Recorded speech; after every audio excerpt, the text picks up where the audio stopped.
I recently visited Mobility Works because my hand controls, well, they kind of broke off.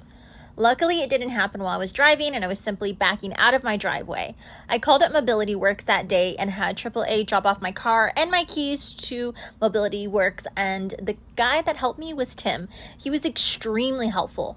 They were able to order the parts for my car and work on some of my maintenance the car needed while they were waiting for the parts. So it was actually worked out pretty good.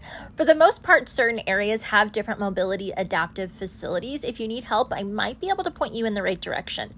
When I started learning how to drive, I simply started with short drives, and I actually learned in a church parking lot. I found a driving instructor that was willing to allow me to use my car with the hand controls, and I went to a mobility center to go over my options of what would work within my budget and what there was to offer. At times, I was so nervous and so scared to drive, but I had to focus on the benefits of driving, such as independence and freedom. And it was something that I desperately wanted. I had to remind myself that when I started driving, even though I had a disability, that I could do it safely and with confidence. And I had to believe in myself. I also had to learn how to be patient and to rely on those who were in my front row of life for support and encouragement. Although the process might take a little bit longer, but we're each individually different.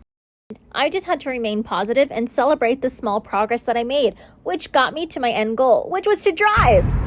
So my car definitely drives different. I feel like it's a little bit more touchy, and I think it's just due to them tightening the bolts and stuff. So maintenance is definitely required on your vehicle if you have hand controls. He said at least every few years that you should have it looked at. So note to self.